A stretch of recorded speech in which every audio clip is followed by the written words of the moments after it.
Hello my dear students, welcome to Adhyayan Academy. मैं हूं आपका मुर्गन सर। देखो बच्चों, आज का जो अपना ये टॉपिक होगा ह्यूमन रेस्पिरेटरी सिस्टम। इस टॉपिक में मैं बस आपको यही सिस्टम के बारे में मैं बताने वाला हूँ।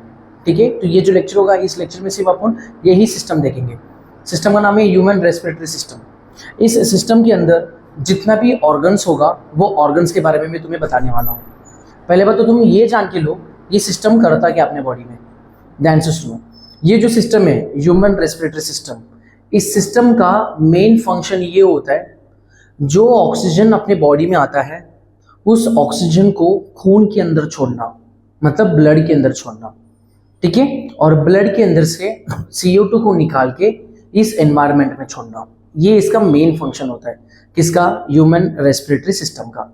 वापस एक बार बोल देता हूं मैं, एनवायरनमेंट में जो ऑक्सीजन होता है उस ऑक्सीजन को अपने बॉडी के अंदर लेके खून के अंदर छोड़ना। ठीक है, तो ऑक्सीजन को किसके अंदर छोड़ना? ब्लड के अंदर छोड़ना। और ब्लड में क्या होता है? CO2 होता है। उस CO2 को अपने रेस्पिरेटरी सिस्टम में लेके वापस एनवायरनमेंट में छोड़ना, मतलब ऑक्सीजन को लेना एंड CO2 को छोड़ना। ये काम होता है रेस्पिरेटरी सिस्टम का। ठीक है, अब तुम बोलेंगे सर ऑक्सीजन को क्यों अपने अंदर लेना चाहिए, क्या जरूरत है ऑक्सीजन का? एक बात याद रखना बच्चों, एनर्जी बनाने के लिए ऑक्सीजन की जरूरत लगती है, और एनर्जी के बिना अपन जी नहीं पाएंगे। अपन को जीना है तो एनर्जी चाहिए, अगर एनर्जी बनाना है तो तुम्हें ऑक्सीजन की गरज है। ये बच्चों ठीक है, क्लियर है? तो इसके लिए अपन को ब्लड के अंदर ऑक्सीजन छोड़ना पड़ता है। फिर ब्लड क्या करता है? ये ऑक्सीजन को पूरे बॉडी में डिस्ट्रीब्यूट करता है। अब ब्लड के अंदर ऑक्सीजन छोड़ेगा कौन? Human respiratory system. ये सिस्टम क्या करता है? ऑक्सीजन को छोड़ देता है ब्लड के अंदर, और ब्लड के अंदर से CO2 को बाहर निकाल देता है। ये बात तो क्लियर है आप लोग को? अब मैं क्या बता रहा हूँ, देखो, ह्यूमन रेस्पिरेटरी सिस्टम के अंदर बहुत अलग अलग ऑर्गन्स आते हैं। ये सारे ऑर्गन्स एक साथ मिल के काम करते हैं। ठीक है, उनमें का जो पहला ऑर्गन होगा वो ऑर्गन होगा, पहले मैं टॉपिक का नाम लिख लेता हूँ यहाँ पर, ह्यूमन रेस्पिरेटरी सिस्टम। ठीक है बच्चों, इनमें बहुत सारे ऑर्गन्स आएंगे। इनमें का जो पहला ऑर्गन होगा वो हो जाएगा अपना नोज। ठीक है, मैं पहला जो भी ऑर्गन्स है उसका नाम में एनलिस्ट कर देता हूँ। ओके, तो पहला ऑर्गन क्या रहेगा? नोज रहेगा। नोज के बाद जो सेकंड ऑर्गन होता है वो होता है फेरिंग्स। ये सब ऑर्गन अपन को वन बाय वन देखना है। ठीक है बच्चों, नोज के बाद फेरिंग्स, फेरिंग्स के बाद लैरिंग्स नाम का एक ऑर्गन आता है जहां से साउंड प्रोड्यूस होती है, वो भी देखेंगे। ठीक है बच्चों, अभी बस मैं नाम लिख के दे रहा हूँ, नाम देख लेना एक बार। तो पहला क्या बोला मैंने? नोज, फिर फेरिंग्स, फिर क्या बोला मैंने? लैरिंग्स। लैरिंग्स के बाद एक ऑर्गन आएगा, उसका नाम होगा ट्रैकिया। अब ट्रैकिया के बाद और एक ऑर्गन आता है, उसका नाम है ब्रोंकाई। चलो ब्रोंकस लिखते हैं, कोई बात नहीं। ब्रोंकस के बाद और एक ऑर्गन आता है, उसका नाम है एल्वियोलाई। एल्वियोलाई के बाद एक ऑर्गन आएगा, वो हो जाएगा अपना लंग्स। ठीक है बच्चों, क्या हो जाएगा? लंग्स हो जाएगा। लंग्स के बाद लास्ट में एक ऑर्गन आता है जो मसल से बना हुआ है, वो है डायाफ्राम। वो कौन सा ऑर्गन है बच्चों? वो है डायाफ्राम। ठीक है बच्चों, क्लियर है इतना?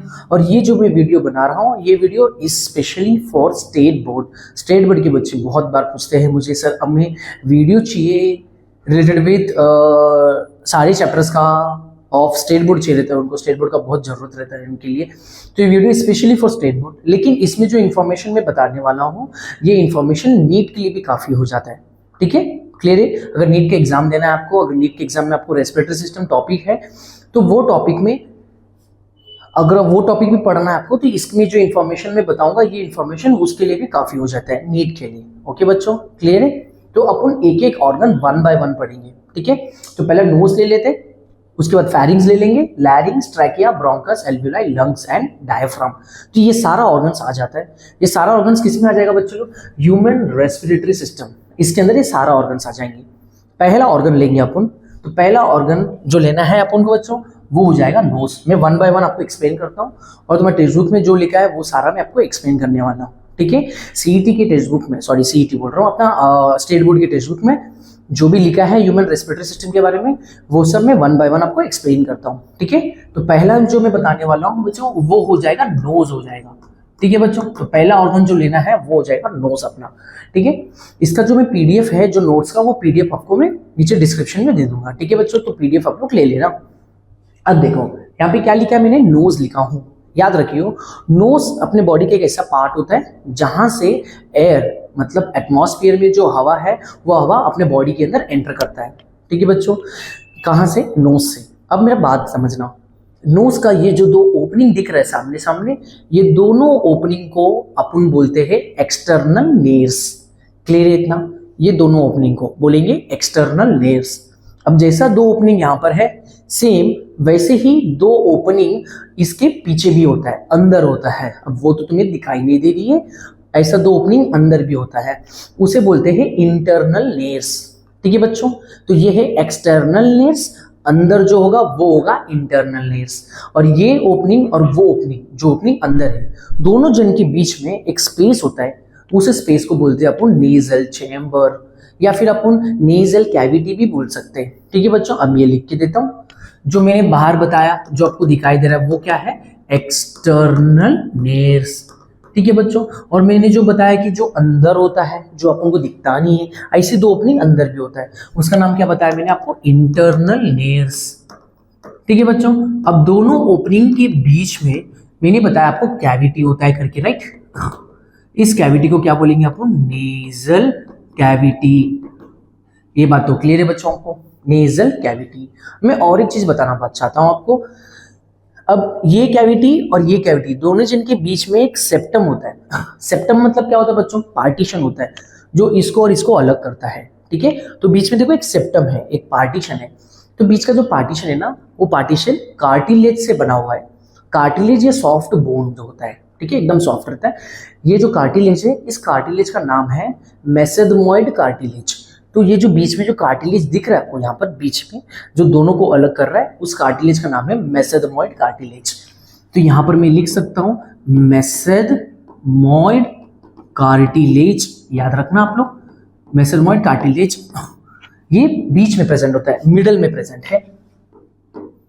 नेजल सेप्टम, सेप्टम मतलब क्या होता है बच्चों? पार्टीशन होता है। ठीक है, ये बात तो क्लियर है।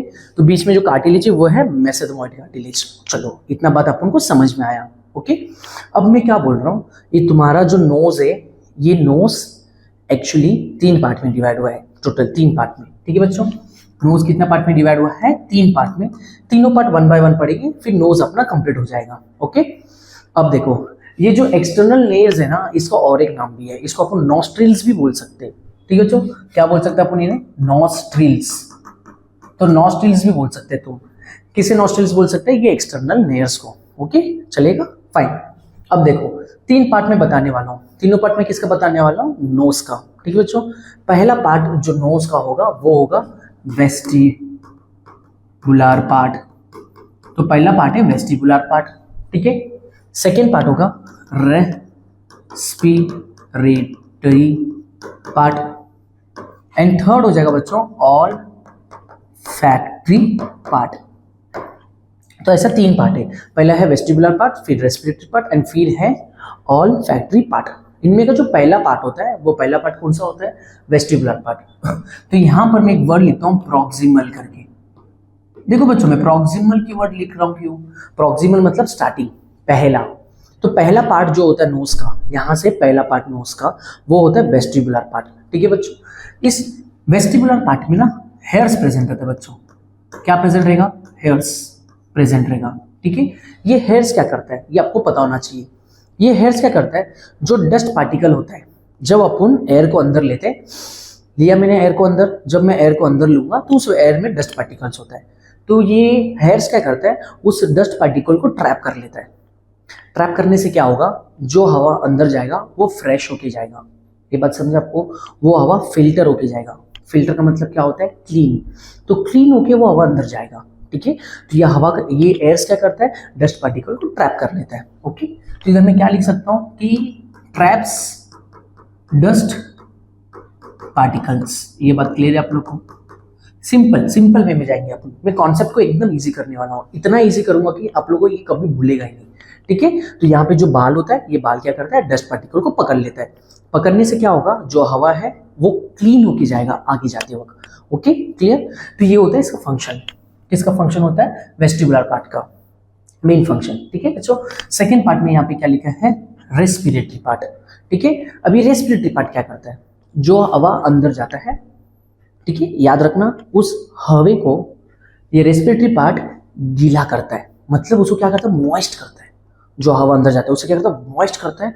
उसके साथ साथ वार्म करता है, जो हवा अंदर जा रहा है उसे क्या करता है, warm.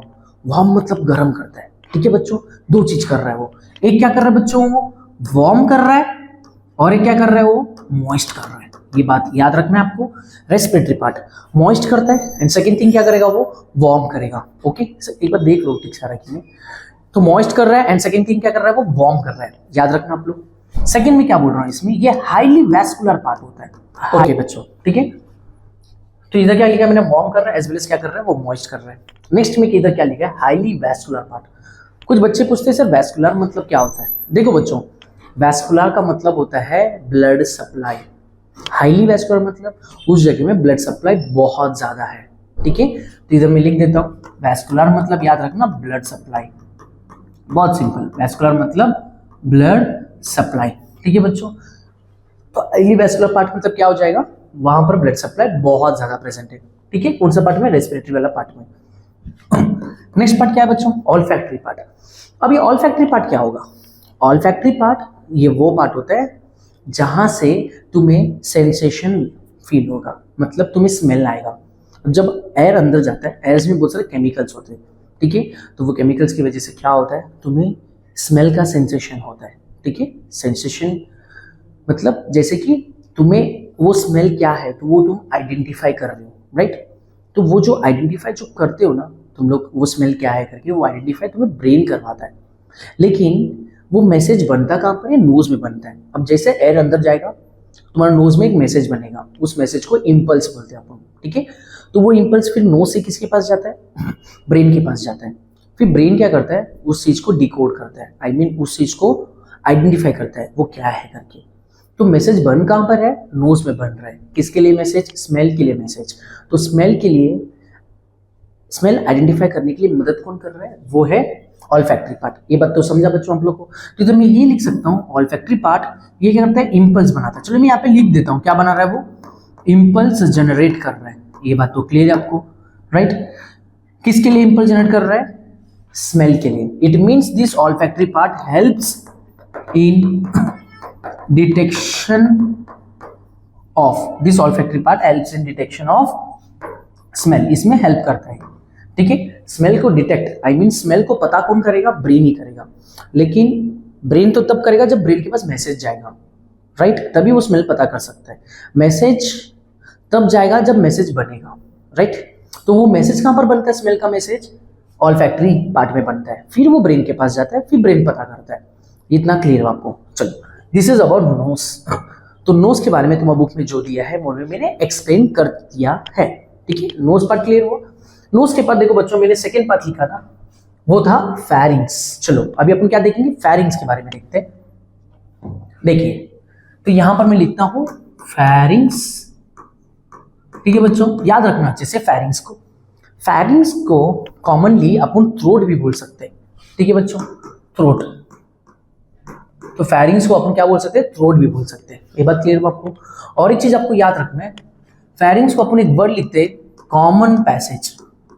Common passage for food and air.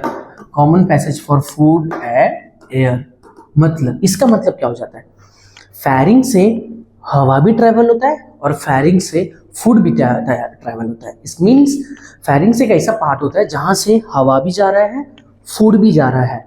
ये दोनों चीज जाता है, कहां से जाता है, फेरिंग से। तो याद रखना ये चीज, ये सीटी में आ सकता है आपको क्वेश्चंस। ठीक है, common passage for food and for food, ठीक है, फॉर फूड एंड एयर कौन हो जाता है, वो फेरिंग्स हो जाता है।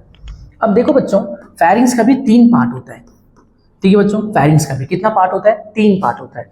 फेरिंग्स का जो फर्स्ट पार्ट होता है वो होता है नेसोफेरिंग्स। ठीक है बच्चों, उसका जो सेकेंड पार्ट होता है वो होता है ओरोफेरिंग्स, और उसका जो थर्ड पार्ट होता है वो होता है लैरिंगोफेरिंग्स। अब ये तीनों भी किसका पार्ट है, फेरिंग्स का। ठीक है बच्चों, तीनों भी किसका पार्ट से, फेरिंग्स का। पहला पार्ट क्या बोला मैंने, nasopharynx, second is oropharynx and third is laryngopharynx. अब याद रखना बच्चों, नेसोफेरिंग्स ये जॉइंट किसके साथ हुआ है, नोज के साथ ज्वाइंट हुआ है। ठीक है बच्चों, किसके साथ? नोज के साथ। ये किसके साथ ज्वाइंट हुआ है? माउथ के साथ, राइट। नेजो मतलब नोज होता है, ओरो मतलब माउथ होता है, और लैरिंगो मतलब लैरिंग्स। तो लैरिंगो फेरिंग्स किसके साथ ज्वाइंट हुआ है? लैरिंग्स के साथ ज्वाइंट हुआ है। ठीक है, तो पहला वाला किसके साथ ज्वाइंट हुआ है? माउथ के साथ, नोज के साथ। सेकेंड वाला माउथ के साथ, एंड थर्ड वाला लैरिंग्स के साथ ज्वाइंट हुआ है। ये बात समझे आप लोग को? ठीक है, जैसे कि मैं यहाँ पर बता देता हूँ, ये देखिए सिंपल सा मैं डायग्राम बना रहा हूँ, काफी सिंपल डायग्राम बना रहा हूँ मैं, ताकि तुम्हें समझ में आ जाएगा ये चीज। जैसे कि ये जो है, मान लीजिए ये नोज है, ये क्या है? माउथ है। ठीक है बच्चों, अब देखो, अब यहाँ पे ये जो ऑर्गन बना रहा हूँ ये है लैरिंग्स। ठीक है, यहाँ पे जो ऑर्गन बनाया ये ऑर्गन क्या है? ये है लैरिंग्स। ठीक है, अब ये जो पोर्शन है, ये पोर्शन, ठीक है, ये पोर्शन एक्चुअली ज्वाइन किसके साथ हुआ है? नोज के साथ, तो इसे बोलते हैं अपन नेजोफैरिंग्स। अब ये जो पोर्शन है, ये पोर्शन ज्वाइन किसके साथ हुआ है? माउथ के साथ। ये ज्वाइन किसके हुआ है? नोज के साथ। तो ये जो पूरा पोर्शन है इसे बोलेंगे ओरोफैरिंग्स। ठीक है बच्चों, और ये जो पोर्शन है, ये पोर्शन ज्वाइन किसके साथ हुआ है? लैरिंग्स के साथ। तो इस पोर्शन को बोलते हैं अपन लैरिंगोफैरिंग्स, ये वाला पोर्शन को लैरिंगोफैरिंग्स। अब इन तीनों को मिलाकर अपन क्या बोलते हैं? फैरिंग्स बोलते हैं। ठीक है बच्चों, इसी फैरिंग्स को क्या बोला जाता है? थ्रोट बोला जाता है। ठीक है, इसी फैरिंग्स को क्या बोलते हैं अपन? थ्रोट। थ्रोट या मराठी में क्या बोलेंगे? गसा बोलेंगे अपन इन्हें। ठीक है बच्चों, ठीक है, ये बात तो क्लियर हुआ आपको फैरिंग्स के बारे में। तो देखो बच्चों, यहाँ से हवा भी जा रहा है, ये जो हवा जो अंदर एंटर किया एयर, वो एयर भी यहाँ से पास होगा, और जो फूड होता है वो फूड भी यहीं से पास होता है। That is why it is a common passage. Okay, चलो फैरिंग्स टॉपिक क्लियर हो आपको। फैरिंग्स के बाद जो नेक्स्ट टॉपिक पढ़ना है वो हो जाएगा लैरिंग्स।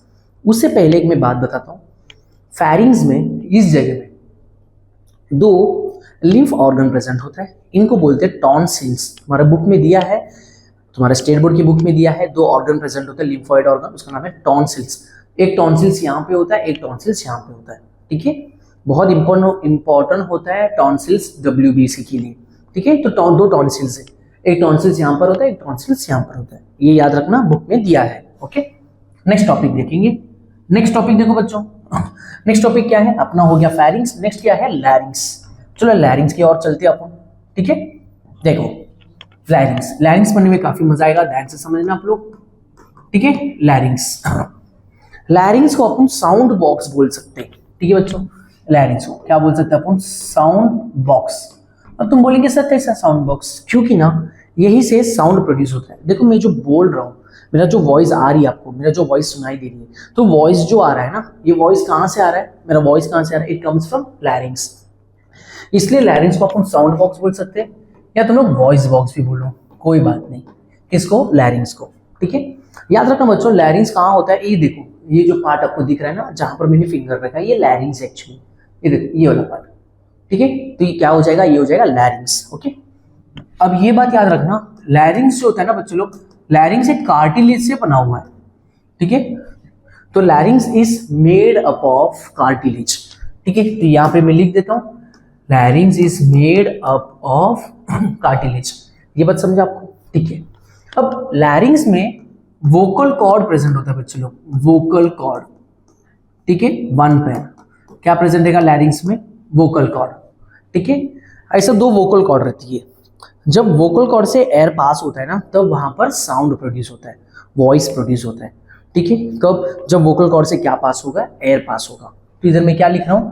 जब एयर पास होगा, when air passes through vocal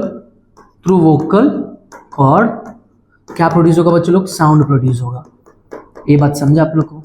ठीक है बच्चों लोग, वोकल कॉर्ड से जब एयर पास होता है तब क्या प्रोड्यूस होता है? साउंड प्रोड्यूस होता है। ओके, ये बात तो अपन को समझ में आ गया है। ठीक है, अब मैं एक इंपॉर्टेंट चीज बताने वाला हूँ, बहुत इंपॉर्टेंट है, देखना।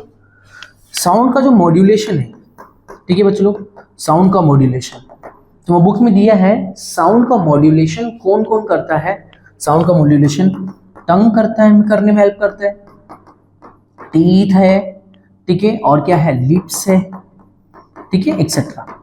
तो ये लोग क्या करते हैं? साउंड मॉड्यूलेशन में हेल्प करते हैं। ठीक है बच्चों लोग, ओके, ये पार्ट तो क्लियर है आप लोगों को अच्छे से, जो मैंने बताया है यहाँ पर। ओके, नेक्स्ट मैं क्या बता रहा हूँ, बहुत इंपॉर्टेंट है ये टॉपिक, बहुत इंपॉर्टेंट है, ध्यान से समझना।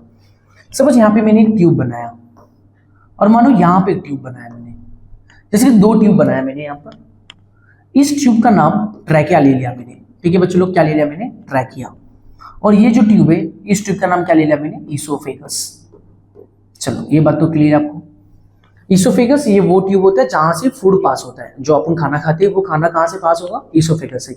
इवन जो पानी होता है वो पानी भी कहाँ से पास होता है, ईसोफेगस से, ठीक है। तो इसलिए ईसोफेगस को क्या बोलते हैं अपन, फूड पाइप। चलो ये क्लियर आपको। ट्रैकिया से क्या पास होता है, जो एयर जो रहता है, एयर पास होता है, एयर गया अंदर, तो ये जो एयर है ना, ये एयर कहाँ से पास होगा, it passes from trachea. Clear है सबको, ठीक है। तो इधर मैं क्या लिखूं, इसको विंड पाइप। तो देखो बच्चों, विंड पाइप मतलब क्या है, वहां से क्या पास हो रहा है, एयर पास हो रहा है, राइट। फूड पाइप, वहां से फूड पास हो रहा है। चलो ये क्लियर है। अब देखो यहाँ पे एक ओपनिंग होता है, एक ओपनिंग यहाँ पे होता है, 2 ओपनिंग होता है, एक ओपनिंग ट्रैकिया में, एक ओपनिंग ईसोफेगस में। याद रखना, ईसोफेगस में जो ओपनिंग होता है, ईसोफेगस में, उसे बोला जाता है गुल्लेट, ठीक है बच्चों, क्या बोलेंगे, गुल्लेट। और जो ओपनिंग ट्रैकिया में होगा, ठीक है, उसे बोलेंगे अपन ग्लॉटिस। समझना बच्चों, क्या बोलेंगे अपन, ग्लॉटिस। तो ग्लॉटिस ये ओपनिंग कहां पर रहता है, ट्रैकिया में, एंड गुल्लेट ये कहां पर रहता है, ईसोफेगस में। अब मैं सपोज कुछ खा रहा हूं, तो वो खाना किसके अंदर जाना चाहिए, वो खाना जाना चाहिए गुल्लेट के अंदर। एयर अंदर लिया, तो ये एयर कहां से, देखो बच्चों, तो ये जो ओपनिंग है ना, इस ओपनिंग का नाम क्या बोला था मैंने, ग्लॉटिस बोला था। इस ग्लॉटिस में एक फ्लैप होता है, इस फ्लैप का नाम क्या है बच्चों, कार्टिलेज, ठीक है। ये जो फ्लैप है, इस फ्लैप का नाम क्या है, कार्टिलेज। ये बात समझा। इस कार्टिलेज का नाम क्या एग्जैक्टली क्या बोलते हैं अपन इसे, एपिग्लॉटिस। क्या बोलते हैं, एपिग्लॉटिस। तो ये एपिग्लॉटिस क्या करता है, जब फूड नीचे आता है, ये जो मैं बनाया ना, ये सब फूड मॉलिक्यूल है, ठीक है। तो जब फूड मॉलिक्यूल नीचे आएगा, ये एपिग्लॉटिस इसको बंद कर देता है। जब एपिग्लॉटिस इसको बंद करेगा, जो भी फूड है वो इसके अंदर नहीं जाएगा, क्योंकि ये तो बंद हो गया है ना। तो जो भी फूड है वो कहां पर जाएगा, गुल्लेट में जाएगा, ठीक है बच्चों, कहां पर जाएगा, गुल्लेट में। ये बात क्लियर हो आप लोग को। इट मींस एपिग्लॉटिस क्या कर रहा है यहाँ पर, एपिग्लॉटिस क्या कर रहा है यहाँ पर, epiglottis prevents entry of food into trachea. ये बात समझ में आया आप लोग को। तो फूड को जाने नहीं देगा, फूड को वो जाने नहीं दे रहा है, किसके अंदर नहीं जाने दे रहा है, ट्रैकिया के अंदर। तो उसे रोक कौन रहा है, एपिग्लॉटिस, ठीक है बच्चों। ये याद रख लेना आप लोग। ये हो गया अबाउट लैरिंग्स। तो लैरिंग्स के बारे में आपको इतना कुछ पता होना चाहिए एग्जाम में लिखने के लिए, ओके। लैरिंग्स के बाद जो नेक्स्ट पार्ट है वो हो जाएगा, अपन को पता ही है, वो है ट्रैकिया, ठीक है बच्चों। क्या है, ट्रैकिया। मैंने बताया आपको ट्रैकिया का और एक नाम क्या होता है, विंड पाइप, ठीक है, क्योंकि वहां से एयर पास होता है, राइट। तो ट्रैकिया का और एक नाम क्या है, विंड पाइप, क्योंकि वहां से क्या पास हो रहा है, एयर पास हो रहा है, ठीक है बच्चों। अब याद रखना, ट्रैकिया में एक टिश्यू प्रेजेंट है, कहां पर प्रेजेंट है, ट्रैकिया में। ये जो टिश्यू जो ट्रैकिया में है ना, इसको बोलते हैं अपन सीलिएटेड, बुक में दिया है तुम्हारे, सीलिएटेड स्यूडो स्ट्रैटिफाइड एपिथेलियम, ठीक है बच्चों। क्या बोलेंगे इसे, सीलिएटेड स्यूडो स्ट्रैटिफाइड एपिथेलियम, ठीक है। अब सीलिएटेड मतलब क्या रहेगा, उसमें सीलिया प्रेजेंट रहेगा। अब कुछ बच्चों को नहीं पता सीलिया क्या होता है। सीलिया ये हेयर लाइक स्ट्रक्चर होता है। सीलिया क्या होता है, हेयर लाइक स्ट्रक्चर, ठीक है बच्चों। सीलिया क्या होता है, ये हेयर लाइक स्ट्रक्चर, ठीक है। तो यहाँ पर कौन सा टिश्यू है, सीलिएटेड स्यूडो स्ट्रैटिफाइड एपिथेलियम, ठीक है। तो यहाँ पर भी हेयर्स प्रेजेंट है, उसी हेयर को क्या बोला मैंने, सीलिया, ओके। तो ये जो एयर है ना, ये एयर क्या करता है, यहाँ पर जो एयर अंदर एंटर करता है उसमें डस्ट पार्टिकल्स होते हैं।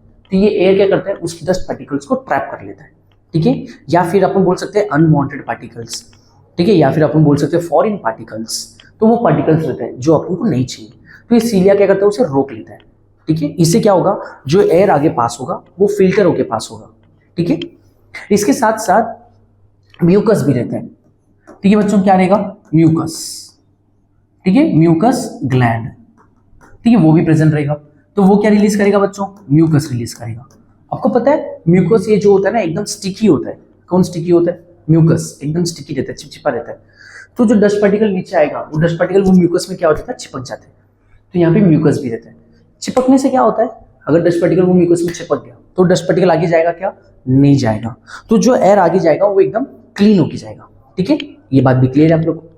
तो ये मैं बता रहा हूँ कि किसके बारे में, ट्रैकिया के बारे में। और एक चीज मैं बताना चाहता हूँ, ट्रैकिया जो होता है, ये ट्रैकिया में कुछ ऐसा कार्टिलेज होता है, ये ट्रैकिया में दिख रहा है आपको, कुछ ऐसा कार्टिलेज प्रेजेंट है। अब ये जो कार्टिलेज है ना बच्चों, ये कार्टिलेज पूरा नहीं होता। सपोज ये ट्रैकिया है और इसमें कार्टिलेज पूरा सा कंप्लीट नहीं होता है, सिर्फ आगे से होता है ऐसा। अब देखो आगे से, देखो पीछे है क्या कार्टिलेज, यहाँ पे देखना, पीछे है क्या यहाँ पर कार्टिलेज नहीं है, तो कार्टिलेज बस ऐसा आगे रहता है, देखो पीछे नहीं है, सिर्फ ऐसा आगे प्रेजेंट होता है, ठीक है। तो इस कार्टिलेज को मैं क्या बोलता हूँ, इनकम्प्लीट। इनकम्प्लीट इसलिए बोल रहा हूँ क्योंकि कंप्लीट नहीं, इनकम्प्लीट सी शेप कार्टिलेजिनस रिंग, ठीक है बच्चों। कितना होता है ये, 16 to 20 रिंग्स होता है, ऐसा तुम्हारी बुक में दिया है, ठीक है बच्चों।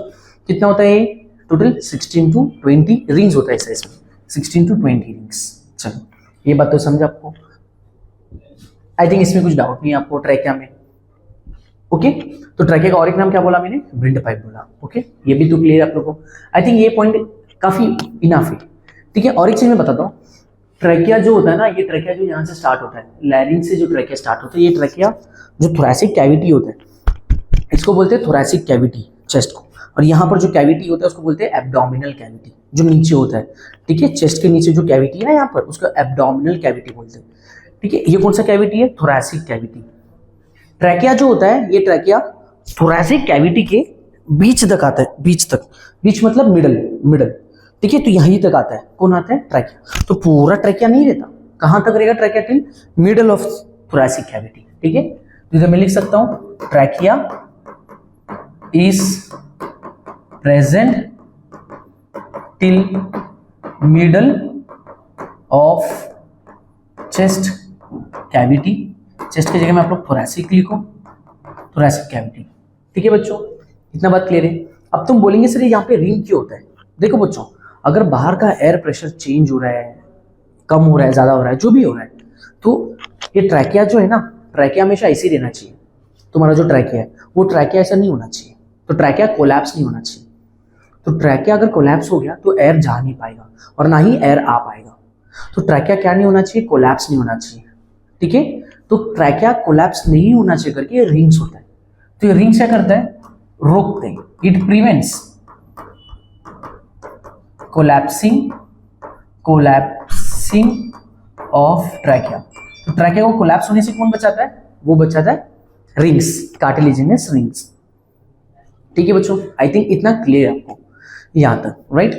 तो इसका जो आगे का जो नेक्स्ट सेशन रहेगा बच्चों, नेक्स्ट सेशन में अपन क्या करते हैं, आगे का जो पार्ट है वो पार्ट अपन कंटिन्यू करते हैं। आई थिंक ट्रैकिया तक आपको काफी ज्यादा इंफॉर्मेशन मिल चुका है। आगे का जो सेशन होगा बच्चों, उस सेशन में क्या करते हैं अपन, ट्रैकिया का आगे का पार्ट क्या कर लेंगे, कंटिन्यू कर लेंगे, ओके बच्चों। चलो bye bye, take care. I think hope so सबको क्लियर है आज का वीडियो।